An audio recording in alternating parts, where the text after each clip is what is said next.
Hello and welcome back to the Control Loop. I'm your usual host, Dariia, co-founder of EternaX, and joined today by Parthh, also co-founder of EternaX, and your usual co-host. In today's episode, we're going to unpack a bold thesis: why every person will soon need not just an AI agent, but multiple AI agents, autonomous, acting on their behalf, and doing whatever things they need. So, and how all of this will change the economic background of the world today. So yeah, Daria, I'll be taking all the questions today, so you'll be answering them. And the idea is, for our listeners, we will first need to define what an autonomous agent is. And you know, so can you define what does actually an autonomous agent mean in 2025? Yeah, I think it's a topic where everybody's given just their own definitions. So I am going to do the same and give a definition of an autonomous agent the way I see it is working in the industry, the way that we see it at EternaX. So an autonomous agent, in my opinion, is a piece of self-directed software, the one that can observe and ingest data from its environment, that can reason toward some certain goal that is defined, that can act in some tools available in their environment, and in current practical sales, those are usually like APIs, and can log its own actions. So traits also that you need to enable for this program to really define as an autonomous agent would be things like persistent identity, persistent memory, some secure compute environment such as like trusted execution environment or like zero knowledge virtual machines that can allow it to like take actions in a verifiable way, and a payment rail, a balance where it can manage its own resources towards its goal. So if you see, according to like legislators in EU or Stanford, for instance, verifiability is a key to giving this self-directed programs autonomy in our real world. So they need both kind of access to be able to take actions and also responsibility for those actions. Yeah, very true, Dari. I think this kind of definition puts one thing up front is that action should be verifiable. That is what builds trust in those agents, and that is what we are doing at EternaX. So I think thanks for clarifying for our listeners, clarifying for our listeners, what exactly these autonomous agents mean for us and what we are trying to strive for.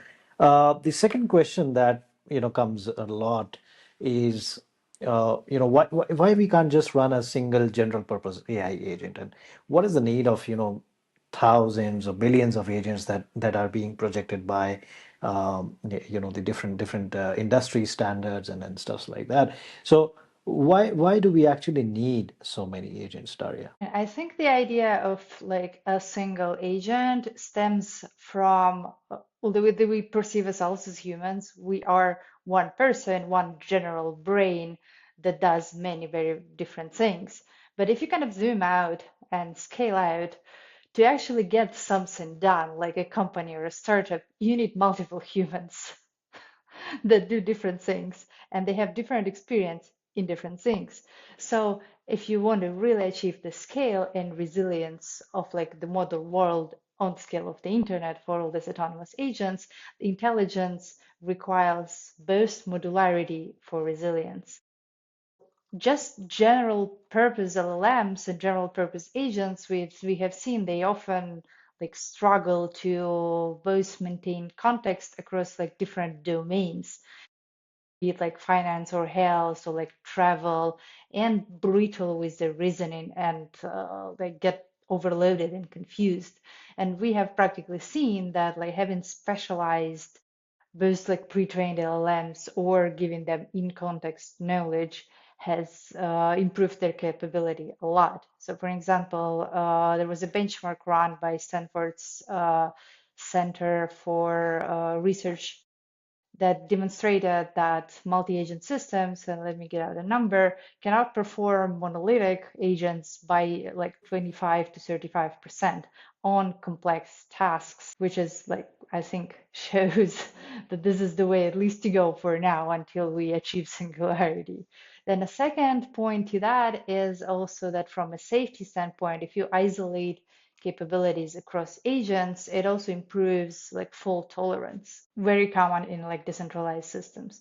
So if like a one agent that's taking financial decisions, if it's compromised, it's not going to affect all the other agents. If you think about like a hospital, the way it acts, there's way too many moving parts, many people different for many different things.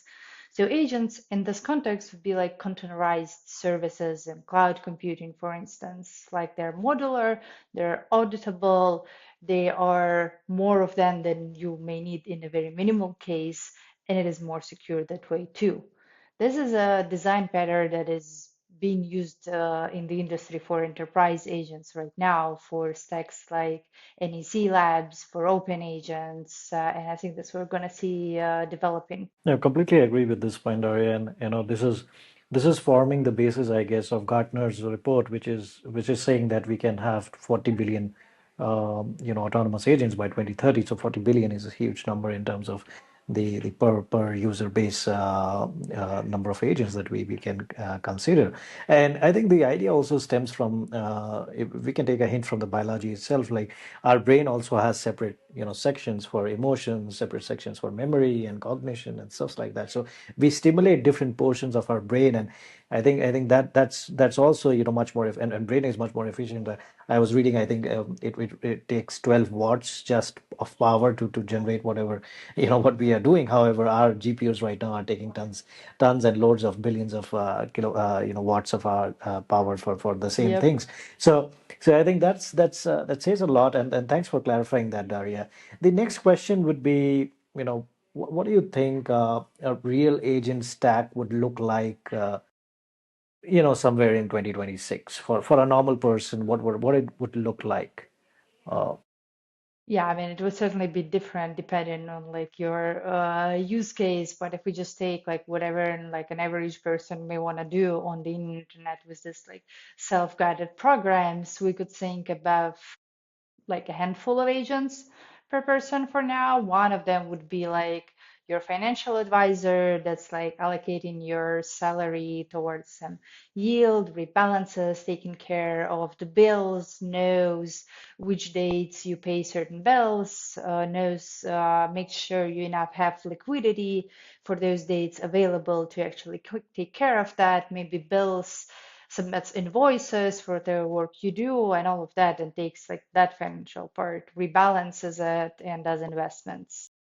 Another one would be like knowledge agent that would parse like newsletter, podcasts, all of this enormous amount of information that like I'm personally subscribed to way too many news sources to parse myself, and I'm using this sort of knowledge agent that ingests that I send links to, and it just gives me the most important insights and like is auto tags papers that are really worth reading versus those that may be just fluff. So that's very useful for people who are like especially knowledge workers.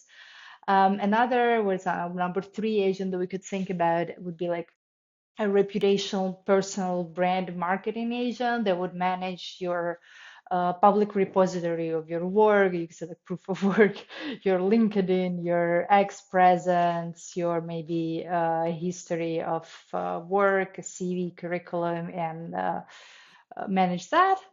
One could be like negotiation agent, kind of assistant that does more real life things like booking travel, finding like cheaper providers for things that you do, and all of that. And obviously, what everybody's kind of been starting to use ChatGPT for, your health provider. It would be like, would get all the data from things like your wearables, like your watches that are measuring your heart rate, that are measuring like your sugar blood, would order some lab tests, would warn you about where you have to do checkups that are on your age, on your temperature, on your geography, maybe warn you about things that are now known in your location. If there was like a poisoning of in a restaurant that you went to last week, things like that. So I think that kind of covers most parts of what an average person might need.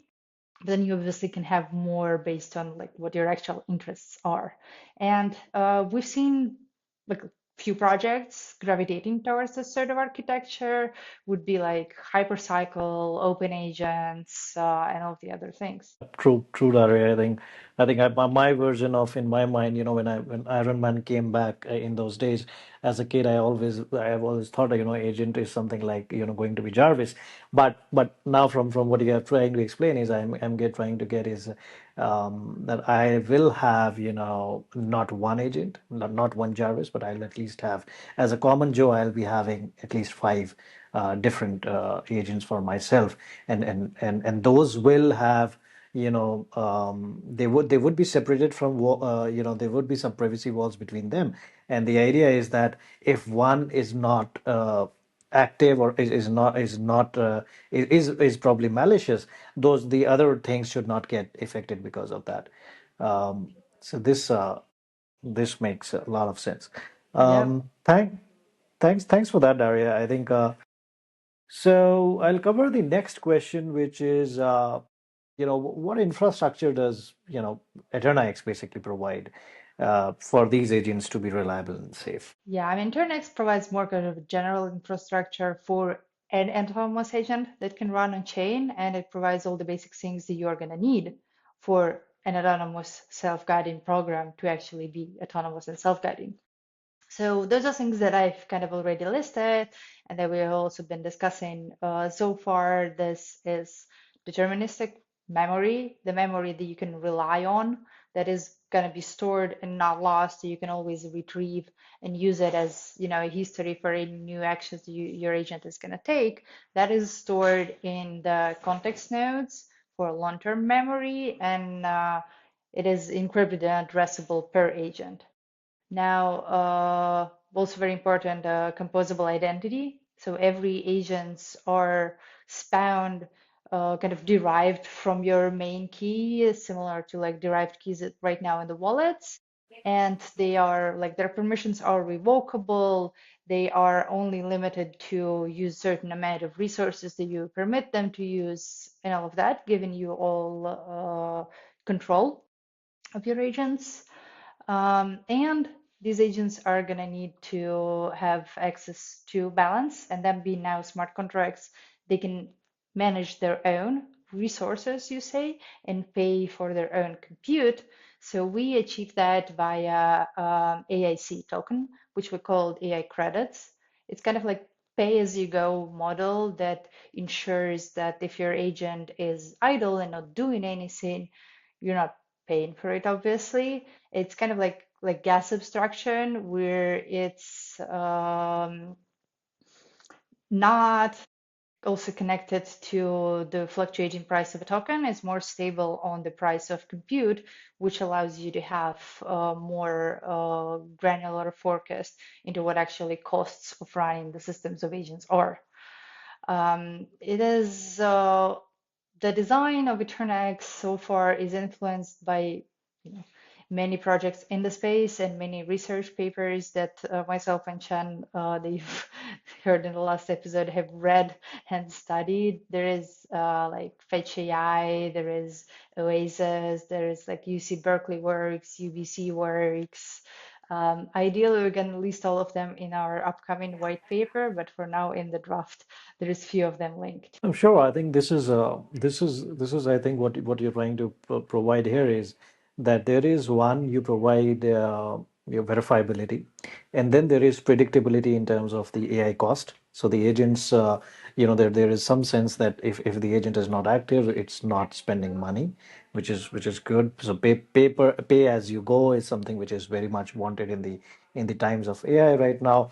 One thing, I would also like to highlight for our users is that, so yesterday, or I think 2 days before, there was something around the privacy issues on the OpenAI. So Sam Altman came on a podcast and said, a few things about basically that there's no legal confidentiality of the data of whatever you are writing on ChatGPT. So basically, what you are writing can be someday can be reproduced or used against you. So there is Yep. no legal confidentiality to that. That is something which was a bummer for most of the guys who have been using ChatGPT for different use cases. I myself have been putting out personal items. What is there for? Is there something for their for our users for the privacy in the privacy segment that they can be excited about? Um, I mean, on the privacy sort of thing, look, whatever is in the conversation, I guess in the reasonings that your agent takes is going to be encrypted between just accessible to that agent.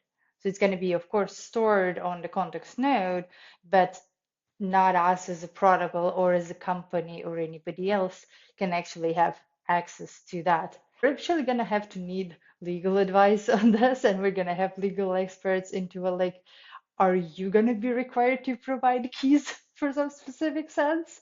Well, I guess we're going to find that out. But at least from the cryptographic point of view, there is no way we as a company or a middleman are going to have access to anything of that that happens.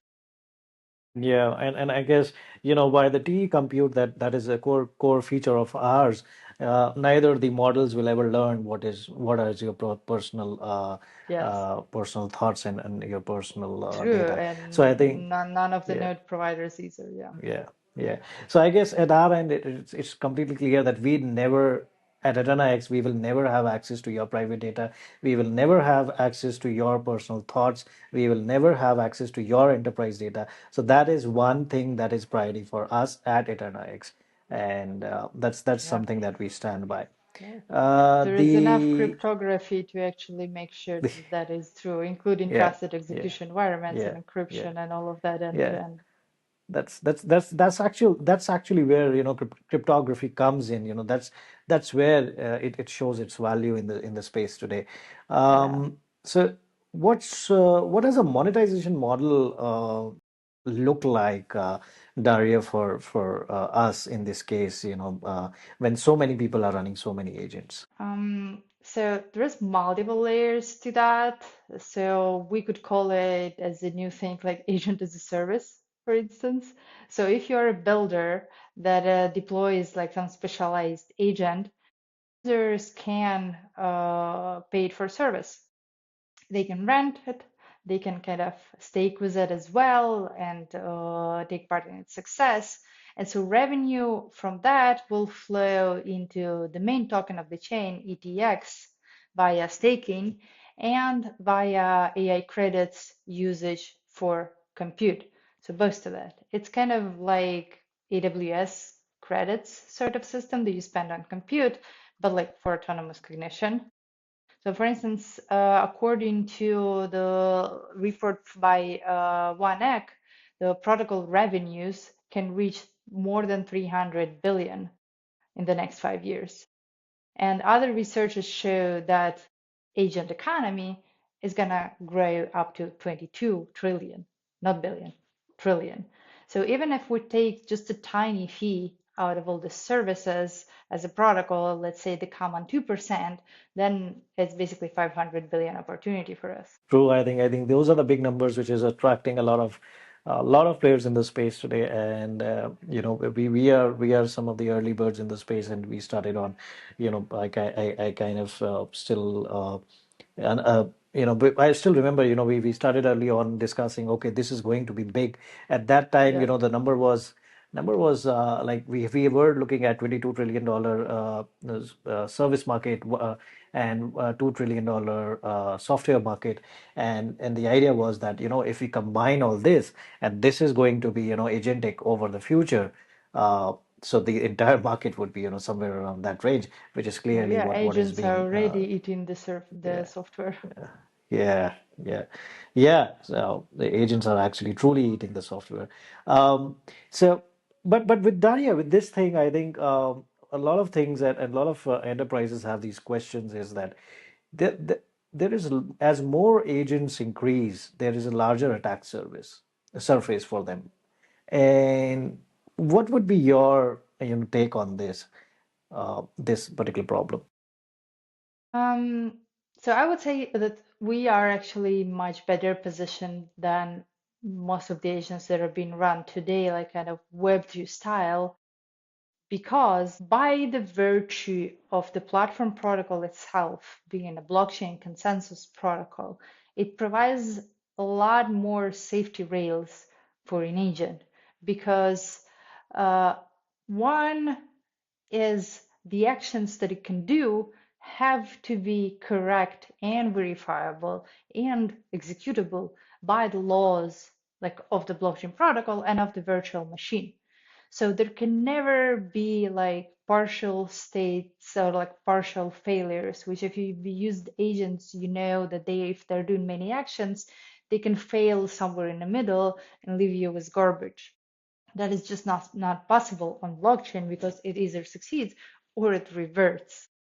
That's one thing. And two, blockchain already provides some things like account abstractions, like security about signatures. You cannot do things that you're not authorized to do. And the industry of like smart contract security is also pretty big and pretty well developed by now. Another thing is that like we sandbox the specific execution logic of the agents in the trust execution environments so that they are not able to take any actions on the host machine that is executing them. That is provides security for node runners. In runtime, we also slash them if they are consistently providing bad service or trying to do bad actions. That is also by virtue of being on the blockchain observable and slashable. So you can have verifiable trade for audit for all the actions. There's there's a lot. We're probably going to describe it all to you in the coming blogs as well. So with, for instance, the latest industry developments like the Genius Act on stablecoins that has passed, we will enable agents on EternaX to programmatically interact with stablecoin rails as well. So this act kind of sets the foundation for like rule-based digital financial agents, and we're going to enable them on our platform as well. Yeah, I think this was something highlighted by Forbes that passing of this act uh, sets the foundation for rule-based digital financial agents. And I mean, it was good for Circle, but they did they are not covering the entire agent stack. We are covering and we are building for that stack. So Yeah. I think it's good news for us that we'll be able to cover the digital financial agents. And if this thing remembers, I can remember of SLAs. Basically SLA is something, when two parties meet, they kind of enter into a certain set of rules and regulations which need to be followed. If they will not be followed, there will be certain consequences, and that is what keeps both the parties in check. Yeah, but blockchain This is how enforces it. yeah, and blockchain is kind of exactly doing this on a broader frame, and that is what allows actually these agents to hold financial assets and basically take the risk that they want to take with all these guardrails, and blockchains are very suited for that. So I think the large chunk of the 40 billion agents by 2030 should be sitting on blockchain just because of this reason. So thanks for highlighting that, Daria. Any guesses, Daria? How but if I take you to 2030, what would be the number of agents a normal person would have? Conservative estimate, whatever you can, think out. I mean, if we come back a little bit about what we've just talked about, I would say it's kind of a handful, maybe like up to 10 for an average person. But then if you start thinking about like startups and businesses and solopreneurs, they may have like way more. Whole industry projections at the moment put us at about 1.2, 1.5 millions of autonomous agents in like this and next year. And this has been a number that was widely cited by things like A16Z and other analysts.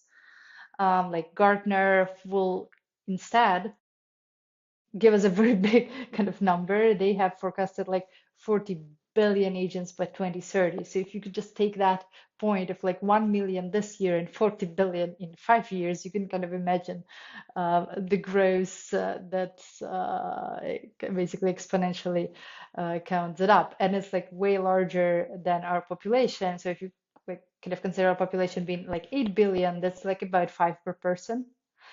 which is about what we have discussed. And as also mentioned, like Stanford's benchmarks confirm that modular agents, they outperform single agents. So if we loop it back, that everybody who's going to use agents is going to use multiple of them, it's pretty plausible there's going to be about like five or more per person. No, true, very true, Dari. I think this brings us to the close of the episode.